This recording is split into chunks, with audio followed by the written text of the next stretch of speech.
The envelope sat on my dorm room desk for 3 days before I opened it.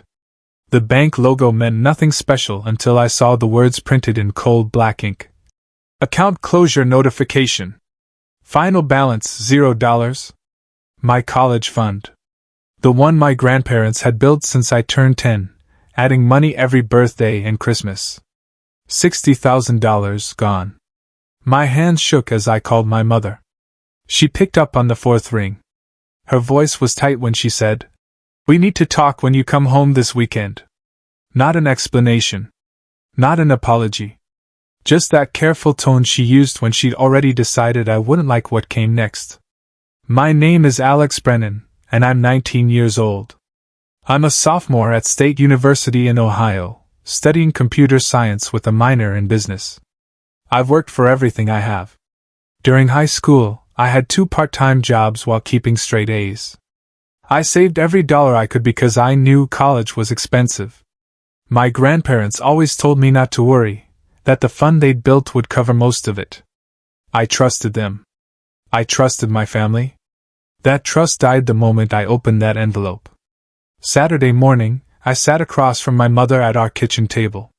The same table where we'd celebrated my acceptance letter 8 months ago. She poured herself coffee and didn't meet my eyes. "I had no choice, Alex," she started. My brother Tyler had gotten into trouble again. Some business deal that went wrong, debts piling up, threats from people she wouldn't name. His future was at stake, she said, like that explained everything. I stared at her, processing each word. "What about my future?" I asked. She looked at me then, really looked at me, and said something I'd never forget. "You're strong, Alex. You'll figure it out. Tyler needs us more." My father sat in the living room while we talked, reading the same page of his newspaper over and over. When I walked in and asked if he knew, he folded the paper slowly. "It was a loan," he muttered, eyes fixed somewhere past my shoulder. "Alone." That word hung in the air like smoke. Tyler walked in then, earbuds dangling, chewing gum. He glanced at me and shrugged. "What's the big deal? It's family money, man. We share stuff." He said it so casually, like he'd borrowed my phone charger. My chest burned hot and tight. I walked out before the words building in my throat could escape. I called my grandparents that night from my car, parked outside a convenience store because I couldn't go back inside that house. My grandfather answered. "What do you mean it's gone?" His voice went sharp and urgent. I explained everything. My grandmother got on the other line, her voice trembling. "We never touched a penny of that account, sweetheart. We thought you were already using it for books and housing." That was when the timeline clicked into place. The fund had been emptied 6 months ago, right after my first semester started. They'd been lying to everyone, including the people who built that fund from nothing. Back in my dorm, I dug through the filing box under my bed. Old bank statements, login credentials my grandparents gave me when I turned 18. I logged into the account history online. The last withdrawal wasn't labeled tuition or student expenses. It was a wire transfer to a business account. Hartley Landscaping Solutions LLC. Tyler's company. The one he'd been bragging about at family dinners, talking about contracts and expansion plans. I scrolled through the transfers. $15,000 in March. $20,000 in April. The final $25,000 in May. Everything my grandparents had saved converted into Tyler's dream. My throat went tight. I didn't cry. Something colder settled in instead. I drove home again midweek unannounced. My mother was folding laundry in the living room. She looked up, startled. I held up the printed transaction records. Her face shifted through several expressions before landing on something like sad acceptance. "Don't let money ruin us, Alex. We're still family." Tyler was at the kitchen counter eating cereal. He glanced at the papers and laughed. "You seriously drove all the way here for this? You weren't even using that money. College is mostly loans anyway, right?" My hands shook holding those papers. They'd taken everything and convinced themselves it didn't matter because I'd survive anyway. Because I always did. My grandfather's voice over the phone was different, than I'd ever heard it. Quiet and dangerous. She lied to all of us. He said he'd be checking records himself, calling the bank, getting copies of everything. My grandmother cried in the background. I heard her say, "She always protected that boy too much. Even when he was little." They'd seen it for years, the way Tyler got excuses while I got expectations. But this was different. This wasn't a broken window or a failed class. This was theft dressed up as family loyalty. My grandfather promised me one thing before hanging up. "We're going to make this right." The next week at home felt like living with strangers. My parents moved around me carefully, speaking in low voices that stopped when I entered rooms. Tyler, though, was louder than ever. At dinner, my mother smiled at him.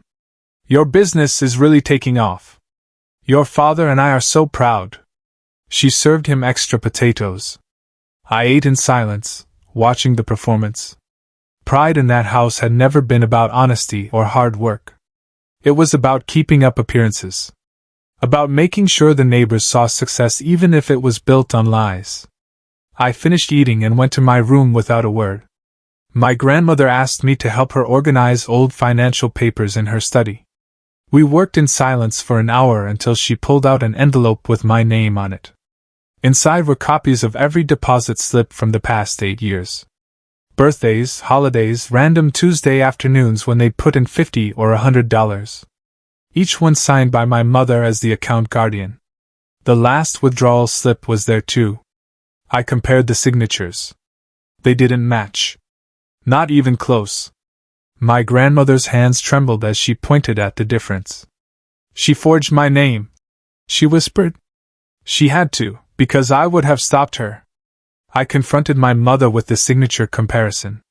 She was washing dishes, and her hands froze in the soapy water. For a long moment, she didn't turn around. When she finally did, her face was red. "You don't understand what he was facing, Alex. Those people would have hurt him.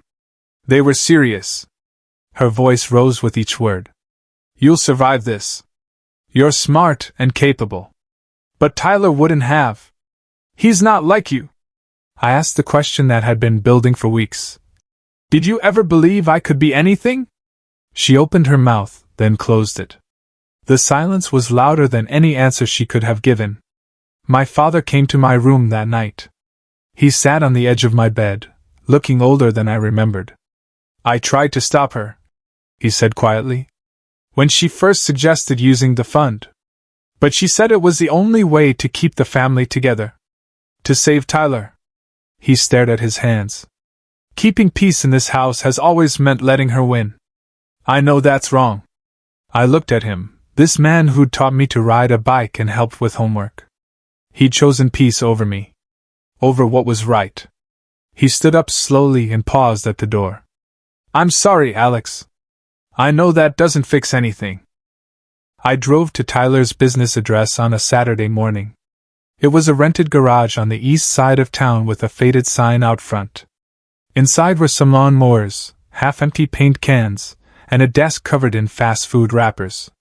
Tyler was there with 2 guys I didn't recognize. He saw me and grinned. "Check it out. Business is booming." I looked around at the mess, at the equipment that looked secondhand at best. "How does it feel?" I asked. "Using money that wasn't yours?" His grin faded. "Mom gave it to me. That's not stealing." The 2 other guys shifted uncomfortably. Tyler's arrogance was proof of everything wrong with how he'd been raised. The bank manager was a tired-looking woman named Patricia Walsh. She pulled up the account records and confirmed what I already knew. "Your mother closed the account in person. She presented guardianship documentation." I leaned forward. "I turned 18 2 years ago. That guardianship ended." Patricia's expression changed. She made a note on her computer. "If the documents were outdated, that's a legal issue." She printed copies of everything and slid them across her desk. "You might want to speak with a lawyer." My pulse hammered in my ears. My mother hadn't just lied. She'd committed fraud. My grandfather drove to my parents' house alone. He told me later what happened. My mother answered the door smiling until she saw his face. They talked in the living room for 20 minutes. She didn't deny anything.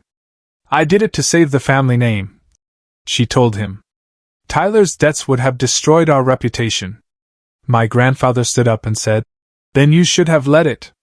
That evening, he called his lawyer and had my mother removed from his will entirely. When he told me, I felt a twist of guilt. That's not what I wanted, I said. His voice was firm. She made her choice. Now she lives with it. Within a week, the story had spread through our extended family. Aunts and uncles I barely saw called with questions. My mother told anyone who'd listen that I'd turned against the family over money. She made herself the victim. Tyler posted pictures on social media of his business, talking about success and perseverance. I stayed quiet, taking screenshots of everything, organizing documents. I learned something important during those days. Sometimes silence is the sharpest weapon you have. People fill silence with their own guilt. Cleaning out old emails, I found a thread between my mother and Tyler from 8 months ago. The subject line was, Tax strategy? I read through messages about using my name on business filings, claiming educational expenses that didn't exist, routing money to hide it from creditors. My name. My identity used as a shield for their scheme. My breath caught. This wasn't just about the college fund anymore. They'd made me complicit in fraud without my knowledge. I forwarded everything to a separate email account, somewhere they couldn't delete it. I called my mother's friend Vanessa, who worked as an accountant. We'd known each other for years through family gatherings. I explained what I'd found without naming names at first. Her voice went serious. Whoever filed those documents put you at legal risk. If the IRS investigates, you'd be questioned first. My stomach dropped. What do I do? She was quiet for a moment. Document everything. Get ahead of it. Protect yourself? When I hung up, I understood something cold and clear. I wasn't safe in my own family. I needed legal protection from the people who were supposed to protect me. I invited everyone to dinner at a restaurant downtown. Neutral ground. My parents came, confused. Tyler showed up 20 minutes late.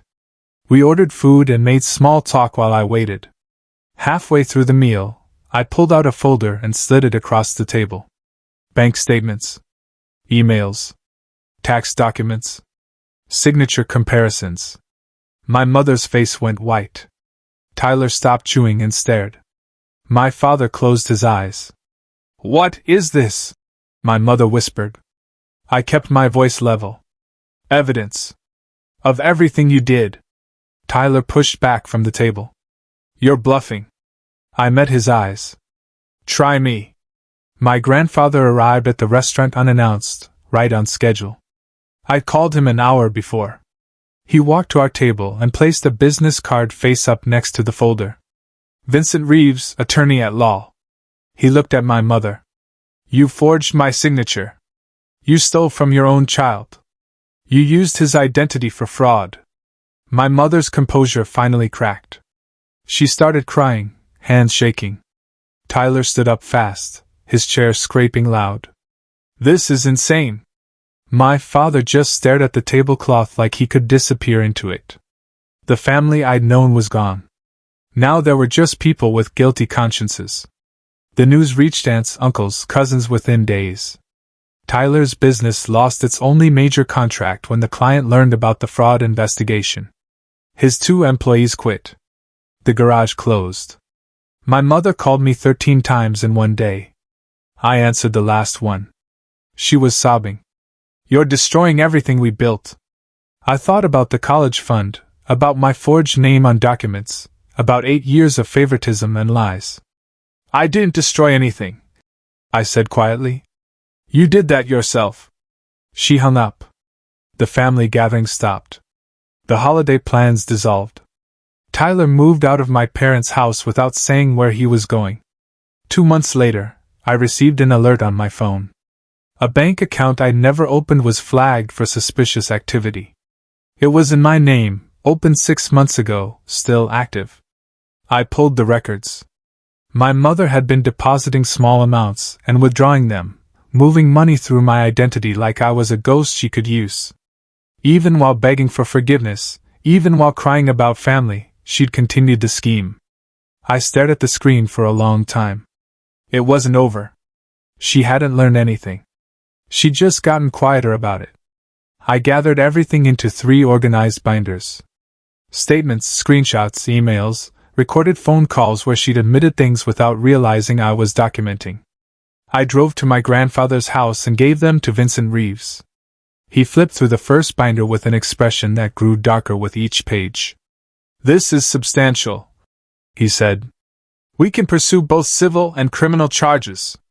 Within 2 weeks, my mother lost control of all joint accounts with my father. Tyler's debts caught up with him. Collectors started calling. The house of cards collapsed fast once someone finally pushed.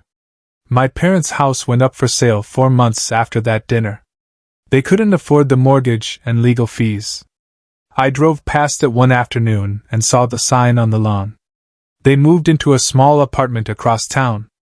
Tyler disappeared entirely. No forwarding address, no social media updates. My mother tried to reach me one last time. She was waiting outside my campus job, standing in the rain without an umbrella. I saw her through the window and paused. When I finally walked out, she started talking fast about mistakes and forgiveness. I stopped her. "You taught me everything about lies," I said. "Now I know what they cost." My grandparents helped me re-enroll full-time with a partial scholarship I'd earned through my grades. I worked 20 hours a week at the campus library, saved carefully, and started a small online consulting business helping other students navigate financial aid. I didn't need my parents' money anymore. I didn't need their approval. I built something that was entirely mine, earned through work they couldn't touch or take credit for. Tyler's name stopped appearing in family conversations. My mother stopped calling. My father sent occasional text messages I rarely answered. The separation wasn't loud or dramatic. It was just necessary. A year and a half later, I visited my grandparents for Sunday dinner. My grandfather asked how school was going. I told him about the consulting business, about my plan to graduate debt-free, about the internship offer I'd received. He smiled and said, "You did the right thing, even when it hurt." On my way home, I drove past my parents' old house without planning to. The new owners had painted it blue and planted flowers in the front garden. The windows glowed warm with light. I felt nothing looking at it. No anger, no sadness. Just a quiet sense of peace. She'd taken my college fund, but I'd taken something more valuable. My freedom. My future. Myself. And unlike money, those things couldn't be stolen unless I gave them away.